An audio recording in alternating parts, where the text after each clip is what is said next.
Hello, everyone. This is David Graham. I am the co-founder and CEO of Code Ninjas. Thanks for joining the call today. We do these calls every single week so that you guys can get more information about Code Ninjas, who we are, what we're about, where we've been, and where we're going. Marty and I trade off doing this sometimes, and this week it's going to be me. So let's get started. Code Ninjas is an after-school program for kids to learn how to code. We do that through gamification. We let them build their own games. How we got to this point so far? We're the fastest growing and largest coding school for kids in the world. We are proud of our growth and our strategy to get there. We have many other opportunities coming up for international growth and expansion. Happy to announce that we're moving into Canada. I think we have a lot of people on the call today from Canada, and we're very excited to get Canada opened up and bring our opportunity to the kids up there. We've been going like gangbusters. It's been about 2 years now that we've been really thinking or working on Code Ninjas. We didn't start selling franchises until March of last year. Through that time, we have sold about 305 locations, I think, at this point. Over 100 are in development currently, and over 50 are currently enrolling students at their physical locations. The curriculum is constantly being updated. Let's talk about the curriculum and those three different main ways that you can make money in your centers. The first way is through our drop-in program. The drop-in program is at our center here in Pearland. We do it from 3 to 7. The parents can bring their kid in any time. It's a self-paced, it's a self-paced curriculum, so the kids can come in and pick up where they left off, but it's not by themselves. The senseis are there in the classrooms to help them out whenever they need it. Usually there's about a 10-to-1 ratio of senseis to ninjas in the dojo. That's one of the things about Code Ninjas that you'll learn pretty quick is we want to make sure that it's not just another education space for the kids. The kids don't know any different than it's just having fun and coming in and doing some work, building some games. It's not work, it's not lessons, it's always activities and game building. We don't have teachers, we have senseis. It's not a classroom, it's a dojo. So we make sure that all the words are right to give them the right experience. So if you're coming to Code Ninjas and you're thinking you're buying into just a curriculum, that's probably a little bit understated. We are an experience. The Code Ninjas experience is expanding to the whole family. But right now we're a Code Ninjas experience for kids to learn how to code by building their own video games. So that's the first part of our thing on the wall is kids have fun, and that's what we take very seriously. And that's usually done through the drop-in program. The second way you have revenue in your centers are going to be summer camps. We're just coming off an amazing summer. Almost all the centers that were open filled up all their space in their summer camp programs. We had drones, we had Minecraft, we had Roblox. We had all kinds of stuff going on this summer, and those were very, very successful. That's about 8 to 9 weeks, depending on your school system. And then some places like North Carolina have year-round schools, and they go all year. So it's another opportunity for them to just keep it going all year. If you want to run holiday camps and things like that, that's fine too.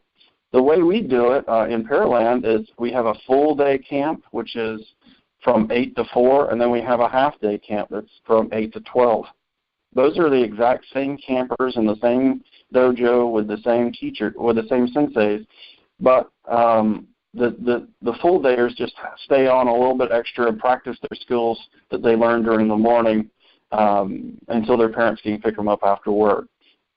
Now, some franchisees have said, that's not what I want to do. I want to run 2 half-day camps. I want to have, beginning JavaScript in the morning and Minecraft in the afternoon. And we said, fine. That's what they do. So they still have a full-day camp, but some of them have 2 different sessions going on all day just to keep the kids a little more engaged and just having more fun. And so that's what they do. So that was a super successful summer. We're really excited about moving into the school year. After-school program is starting up at a lot of different facilities. The Pearland facility has the largest after-school program that it's ever had this year. I think we're shooting for 20 students to be in that program ongoing. We're not quite there yet, but we're looking forward to getting open, getting some flyers out in the community, and getting that done. That's the third way that you can make money in your center, by the way, is the after-school program. Basically what the after-school program is we go pick up all the kids from the various schools around our center, bring them to our center, give them a snack if their mom and dad packed them one, help them with their homework. This is not a tutoring center, but we're adults. We can look over their shoulder and do some basic math and that kind of thing. Make sure they at least attempted to do their homework in that regard. And then they're going to work on some kind of STEM activity for about an hour. That could be 2 days a week, the drop-in program, effectively, so our Code Ninjas program. But the other 3 days a week, it's going to be some other kind of STEM activity. Usually on Fridays, we pop popcorn. The dojo's full of kids coming in with drop-ins and things like that. And we just have a good time because nobody really likes to work a whole lot on Fridays. So we just let them do kind of whatever they want as far as in the STEM activity realm. And that's becoming more and more popular. Sometimes franchisees have decided to hire a third-party company and didn't want to buy a van and get it wrapped and that kind of thing, and that's fine too. Some states require it. There's a whole lot of things you got to look at with your local municipality to make sure that that's legal and you keep on the straight and narrow there. But so those are the basic 3 ways. We'll repeat those again. That's the Code Ninjas drop-in program. That's the camps, which you can run year-round, but most of the time they run just during the summer. And then the after-school program, which is an after-school pickup program from the local schools. I'm happy to announce that a 4th option is coming. We call it Code Masters, tentatively, but that is going to allow for 14 and up students to attend and learn how to code. And it's a more advanced curriculum. We're working on a platform and the curriculum right now. We're expecting that to be released sometime next year. But that's going to be a very exciting addition to all of our centers. And we'll be one of the largest education centers for coding. And that's why I say it's really a coding center for the whole family. We're changing some of our branding, we're changing a little bit of our messaging, but the whole family would be able to participate at some level in our education process. So that's going to be very exciting coming up next year. So if you're starting now and you got a couple of weeks left to get things going, you're going to probably be opening around 8 months from now. In 8 months, Codemasters is likely to have some version ready to roll out. Maybe it'll be beta, but it'll still be another revenue stream for your center. So exciting times. We are always engaging with franchisees. You know, one of the coolest things about our network so far is the franchisees that we have coming off of Code NinjaCon, which was our annual conference in July. I really got an opportunity to know and sit down and have lunch and dinner and drinks with a lot of our franchisees, just talking about ideas, just throwing it out, spitballing ideas. And that was such a fun time. We got to convey our message, our vision for Code Ninjas in person, but also, you know, the feedback from our franchisees is crucial to our growth. A lot of our great ideas that are coming back and we're building on and producing is because our franchisees have given us this feedback and made sure to give us their opinions, and that's vital for us. We set up communication paths. We use Microsoft Teams to communicate with franchisees all day. I'm constantly on Teams talking to a franchisee about something, and it's just a very collaborative environment that we've built. And we have the really smart franchisees. You know, you get into some groups and you don't know if you're getting educated people or if you're getting business-savvy people. I have found that our franchisee base is just remarkably savvy about business, education, and everything. So it's a great group of people to be into. Now, that's not to say that everybody in there knows everything about everything. I don't think that's why people go into a franchise. If you knew everything about everything, you would just go open your own.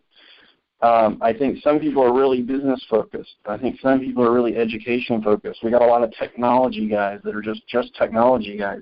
So we're able to bridge all those skills between our franchisees and to collaborate, to fill in the blanks that you don't have, or to bring new ideas to the table. So very exciting to be a part of such a great family here at Code Ninjas. In just a second, I'm going to open up the line to let you guys ask some questions.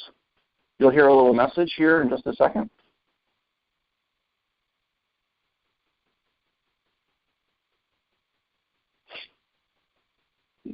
If you have a question, you can hit *6 on your phone. None of these questions are staged. I don't have my buddies online throwing me softballs. If there's something that comes up to your mind and you want to know about it, just go ahead and ask. We'll field those questions as they come in. There's just one question that I cannot answer, and that's anything that leaves the top line revenue that's not in the FDD. So just know that I might throw that at you if you're asking about break-even points or how many students do the centers have or that kind of stuff. But any other question really is fair game. Hi, you had a question? Yes, my name is George. My question is, what do we get for signing up in terms of training, or what is the process? If you could take me through, once I start the process, what happens? Do I come for training? Do you help with space, et cetera, et cetera? What really happens? So you're saying after you sign your franchise agreement and you pay your franchise fee, what's next? Yes. Right? Okay, so a lot of gears start turning as soon as that happens. What's going to happen is you'll get email set up, you'll get access to Teams, you'll get access to all of our official documentation and our training materials, videos, online materials. I mean, it really opens up a floodgate of information. But most importantly, what you're going to have is you're going to talk to you get put into phase 1 is what we call it. In phase 1, you'll have a dedicated representative that will work with you to let you know what the next steps are. That person is going to introduce you to the vendors, tell you what you need to get going as far as real estate, and just really do a big kickoff call to celebrate your entry into the company. And how long does that process take roughly until you get your first students? Well, we think that you're probably going to get fully open, hang your open sign on your door, probably about 8 months. But you can start what we call pre-sales, probably around the 6-month mark, somewhere in there. Okay. You'll come to franchisee training around the 5-month mark, and that's here in Houston with your director, if you have one. And after that, we'll turn on the dojo, your virtual dojo is what we call it, and you'll be able to start enrolling students. And is the fee to be paid as soon as you start, or is it a monthly until over a period, or is it you pay all of it at once up front? You're asking about royalties and fees?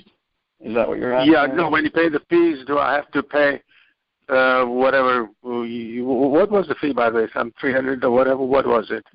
Oh, so, okay. You're kind of confusing two concepts. The fees to our franchise are the initial franchise fee, which is $24,000 up front. That'll be paid within 24 hours of signing your franchise agreement.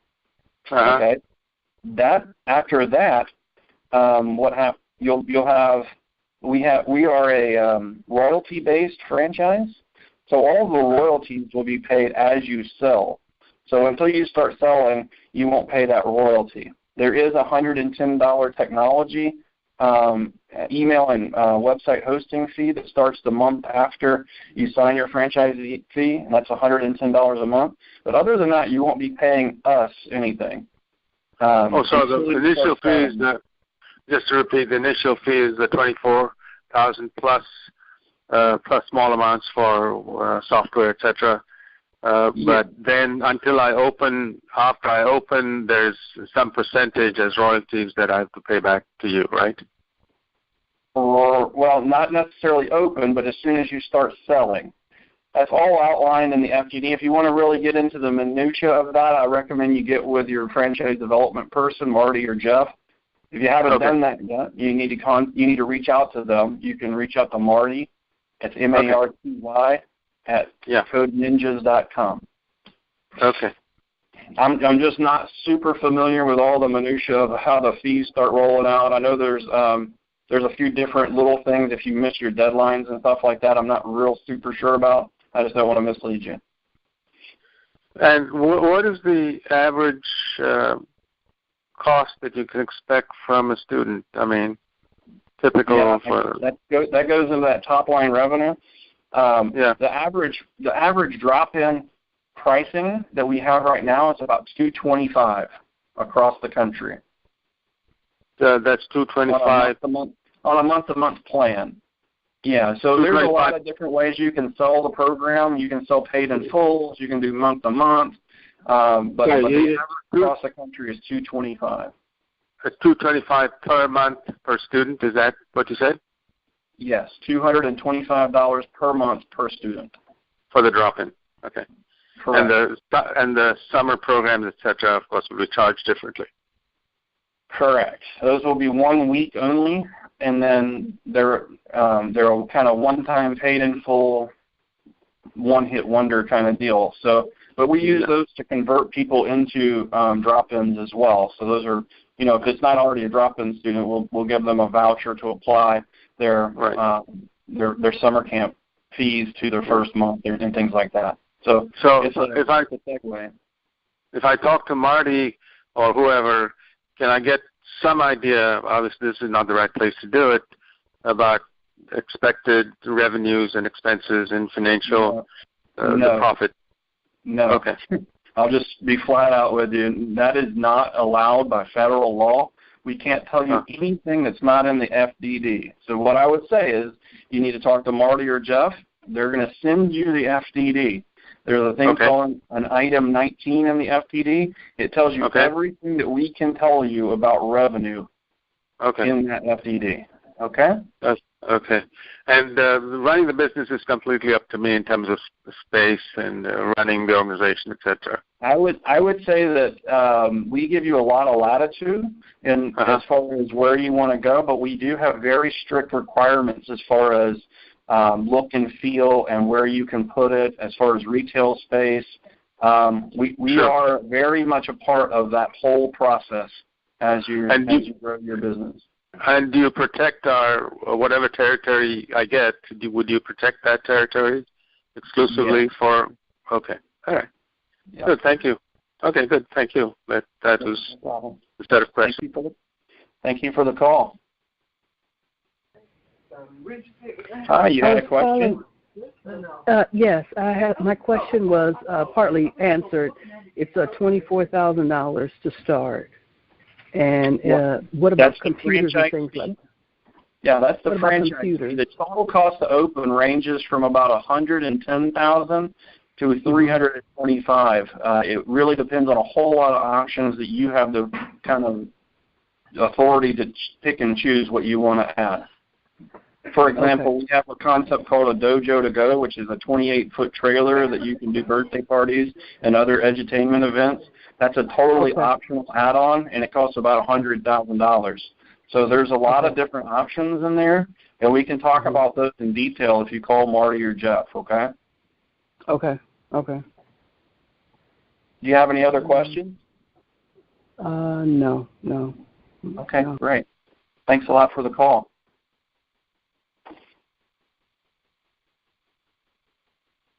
Hi, you had a question? You might be on mute. Yes, I am. Thank you. I was on mute. I missed the first couple minutes of the phone call, so I apologize. I came in when you were talking about collaboration between the franchisor and the franchisees, which is awesome. But I was wondering a little bit more about how much creativity is allowed. So I know you have a program and you have a curriculum and you have materials and you have a formula that works, but is the franchise owner allowed to add anything to that, and what are the limits there?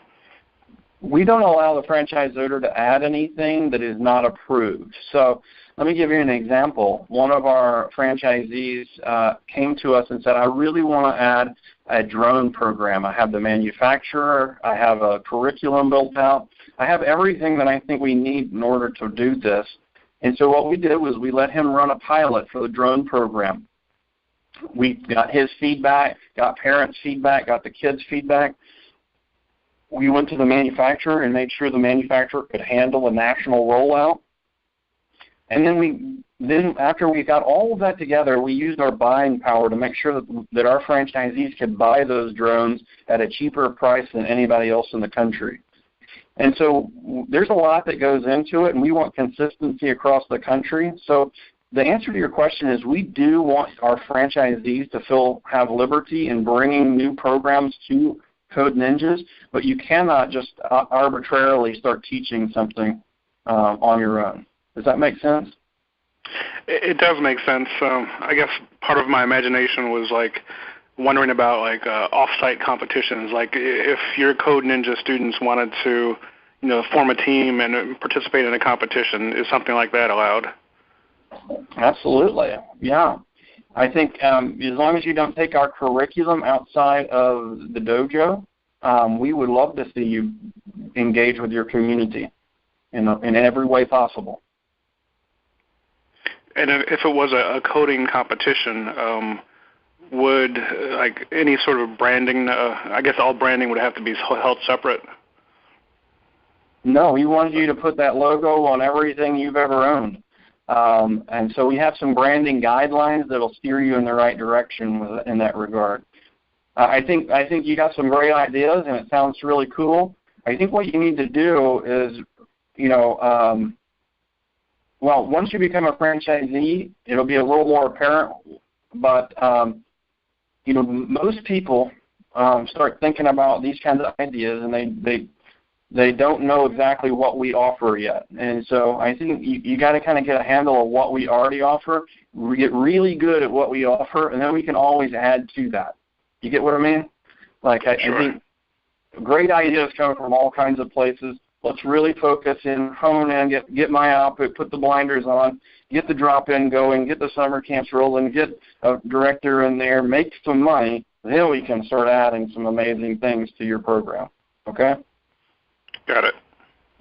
All right. Thanks, buddy.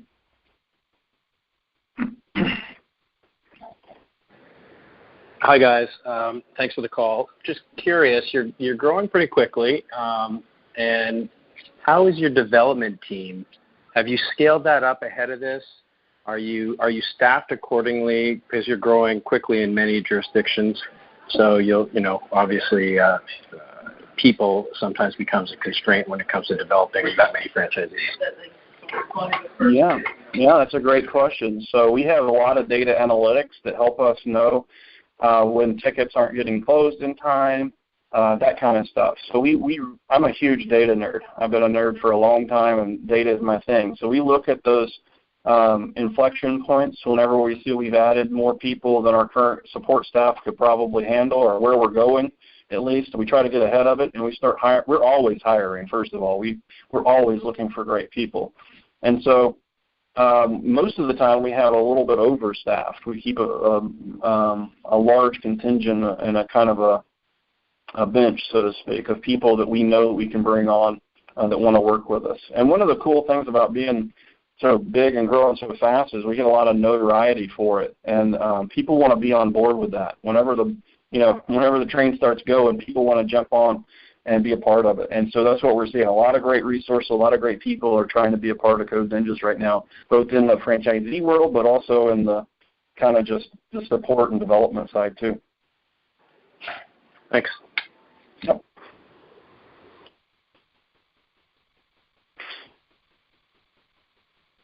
Hi, you had a question? Yeah, I wanted to find out what areas were available for a franchise. I have no idea. Do you have anything in Georgia or? That is not my field of expertise. You need to get in touch with Marty. and Marty or one of the franchise development people, you do need to reach out to Marty if you haven't talked to a franchise developer already. That's marty@codeninjas.com. marty@codeninjas.com. Just shoot him an email or fill out the application online to get more information on our franchising page, and they'll reach out to you, and they can go over all the territories. They'll give you demographics, all kinds of stuff. Okay? Okay, thank you. Yep. Hi, you had a question? Hi, David. Good afternoon. I had a question regarding curriculum and the protection of that curriculum with competition coming on board. So I can see perhaps public and private schools trying to eat into what Code Ninjas offers in the local jurisdiction. How do you distinguish yourself from what schools are providing? And I'm assuming that's going to keep growing as coding has more engaged with. Go ahead. Yeah, sorry, I didn't mean to cut you off. You were done. Go ahead. I get this question all the time, and I think the best analogy is math has been taught in schools for about 1 million years, right? I mean, it's kind of the basis of why people start going to school. Yet one of the largest kids franchises out there is Mathnasium. That's not an accident. That's because they need a more comprehensive, more in-depth, and a better educator than what the schools are providing. I think there's always going to be a time and a need for Code Ninjas. I think after even more so, after it becomes a standardized part of the curriculum, that's when we actually excel. That's when we're already in place to bring that extra nudge to help kids over the hump. You know what I mean? So I do. Yeah. So while right now our main focus is education in the space of kind of hobbyists and getting the next level and having fun doing it, we have a real opportunity to be that whole family coding center to educate not only the kids but mom and dad and the whole and brother and sister and everybody in between on what the value of coding really is. And with the Codemasters fourth level or fourth option that you mentioned earlier on our call, really tackle that? Yes. Well, that will be the 14 and over program. That will be comprehensive and will go into schools, and we'll be able to offer it in local markets for curriculum opportunities and things like that. Okay. Thank you. Yep. Hi, you had a question? You might be on mute. You were right. I'm sorry, I was on mute. So what about a training program for people who don't have any experience of any kind of coding? What extension training do you guys provide for Sure. a franchisee owner? That's a great question. Kids, what's hard for a 7-year-old or 10-year-old even isn't really that hard for an adult. So I think you need to take a little bit of a step back and recognize that we're not making these kids into professional software developers. This is more along the lines of teaching them how to think and problem solve. So along the path, all you really need to do is just go through the curriculum ahead of them and stay ahead. And it's most of the franchisees think it's fun. It's just something they do. Spend 30 minutes to an hour a day until they get far enough in the program to feel confident in their skills. Now that said, we have a ton of other resources available to us so that you can learn and online videos. We go over interacting with students, protocols, standard operating procedures, all kinds of stuff to make sure that you're prepared and ready to go before the first student hits the door. That make sense? Yes, absolutely. Okay, great. Thank you. Hi, you had a question?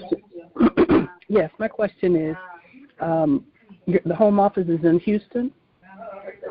Pearland, Texas, south of Houston. Yes, yes, ma'am. Okay. Do you have any type of where you can come in and look at your organization? Do you have a Code Ninja program set up there where you can just come in Yeah, so we do host a monthly Discovery Day. That Discovery Day is by invitation only, however, so they'll just show up and come and see us. Okay. We make sure that people are ready for what's coming, that they're really about 80% of the way down the path. They understand what we are, and they need to come see us and who we are to make their final decision.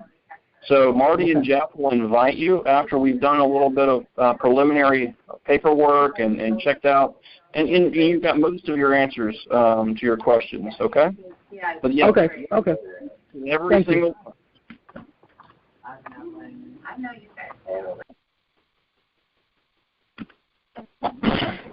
Hi, you had a question? So where are you guys at with lending? Do you guys have preferred lenders? I know at this stage of where you guys are in developing the franchise that a lot of times, unless you have 100 units, they're really not talking to you. So do you guys have people lined up? Oh, no, we have plenty of lending capacity. In fact, let's just get that out of the way. We have a preferred vendor that definitely does all of our lending. Most of our franchisees to date have had some kind of loan, whether that's an SBA or an IRA rollover or multiple different options. They got about 8 different programs to get lending done for franchisees. Now, we are working with them to establish a standardized channel for a single bank that is going to start allocating us a large fund, basically, to get that whole process much more streamlined and make it go quicker. But right this second, most franchisees get some kind of loan, as is normal in franchising. Nice. And my second question is, so when looking at real estate, are you looking for something that is not necessarily on Main Street, but could be back in are you guys a destination where people find you, or do you want to be in that upper end strip center with good visibility? Well, I think there's a lot of different factors that go into it, but definitely visibility, that big, beautiful sign that we put on the front door, combined with the open visual of our pretty centers, really does get the handprints on the window. People start looking in. Hey, what's this? Is this a Taekwondo place? No, it can't be a Taekwondo place. Look at all the computers everywhere. So they start looking us up. They start getting that excitement level. I think you definitely want to be, if you can get an in camp in a high foot traffic or high driving traffic area on the entrance to a busy Walmart or grocery store in your area, that's probably ideal. But also there's cost factors involved in that as well. So what we want to do is we want to make sure to get you with Morrow Hill, who is our preferred vendor for all real estate needs. They know exactly what we need. They know exactly what's in your area. They go through the list with you, find the one that fits your budget and your scale that you want to go into it with, and then start working with you to get those things closed. And they're the pros. They know what they're doing on that. Sounds good. All right, buddy. Thanks a lot. Hi, you had a question? Hi, I just want to know if you guys have any franchisee requirements, that you need to be a U.S. citizen or some other requirements which is needed. Are you trying to open in the U.S.? That's right. There are requirements on that. I believe there is sometimes an option for a specialty visa, but we have kind of steered clear from that, to be honest with you. Because of the large demand, it doesn't make sense for us to spend a lot of extra time and resources on trying to do all the visa paperwork and run those gambits. But, so I would say for the most part, right now, if you're trying to open in the United States, you need to be a U.S. citizen. All right. Thank you. Thank you. Or have a green card. I mean, if you're a legal resident, that's fine too. Right. Thank you. Thank you.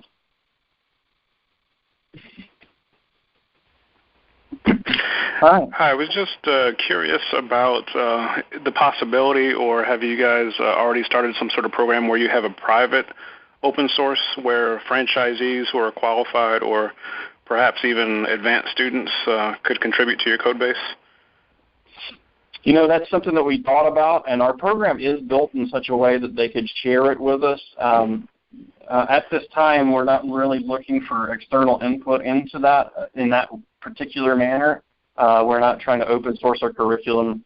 It's all built on a proprietary platform anyway, so it really wouldn't make sense to open source it per se. We're building games. We're not building just code, and it's built on our proprietary gaming engine. So it's kind of a little bit different basket than a traditional open source model would allow. Okay, thank you. All right.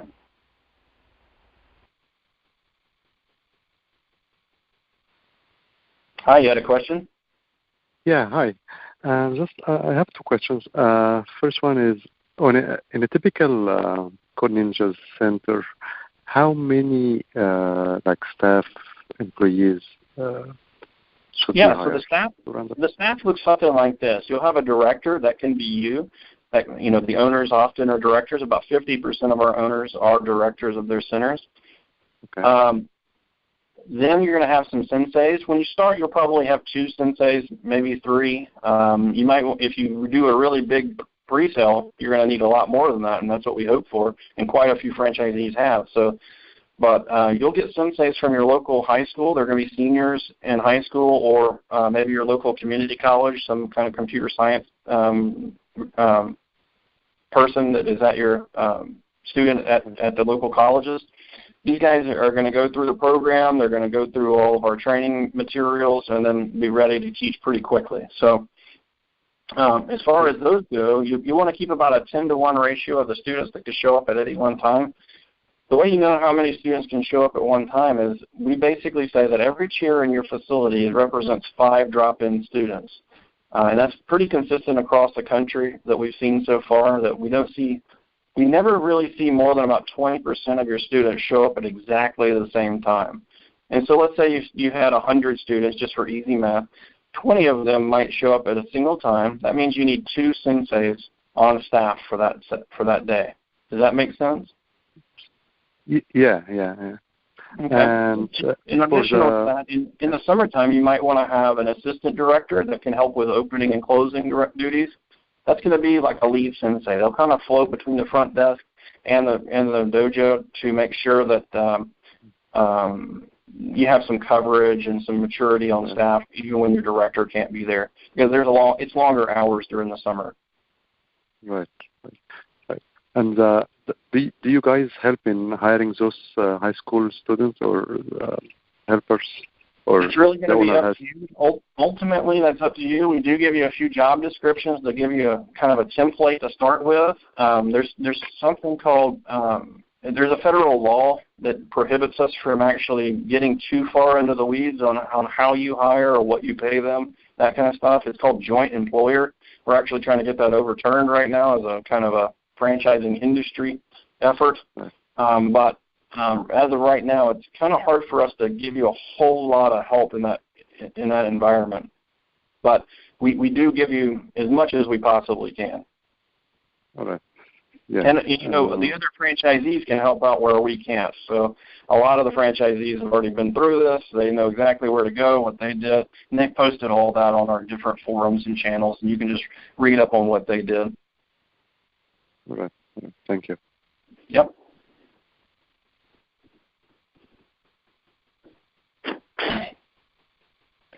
Hi. You had a question?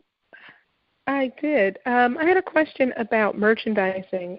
Is that currently something that's looked at in the centers in terms of T-shirts, water bottles, we have accessories, and so forth?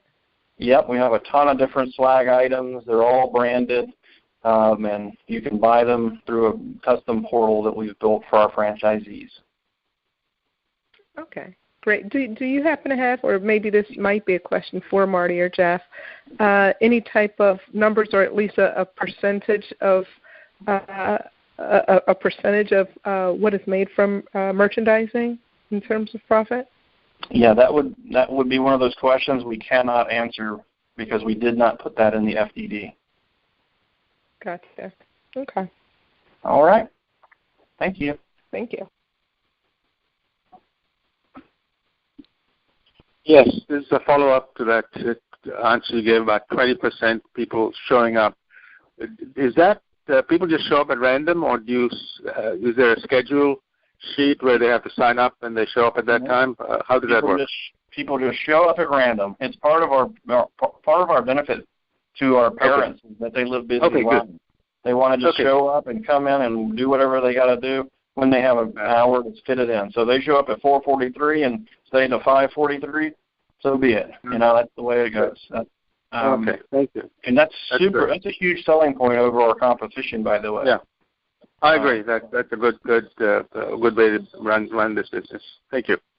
All right, guys. I'm out of questions, so I'm going to go ahead and finish up the call. I appreciate everybody's time. I know your time is valuable. You're professionals. You've got kids and lives and work going on. We never take that for granted, and I appreciate you taking the time to jump on the call today. If you are interested in moving forward into the next steps, and you don't have a franchise development person already, I recommend you reach out to Marty Flanagan. He's our vice president of our franchising. You can reach him at Marty, that's M-A-R-T-Y, at codeninjas.com. He'll get you either with himself or with Jeff, and then you guys can take the next steps. If you've already been introduced to Code Ninjas through Marty or Jeff, then you're probably thinking about what the next steps are. And the next steps from this point are really to start finding out if you're financially ready to do this, if you have the capital to do it, if we have the tools and you've thought through the plan. Did you build a business plan for this? Have you looked at the prospectus? Have you really got realistic expectations? And if all those things are true, then we'll probably give you an invite to come to Discovery Day. And Discovery Day is usually the next step for most people, but that is invitation only, so be sure you reach out to Marty or Jeff and get that invitation to come. We usually have a packed house, 30 or 35 people come each and every month.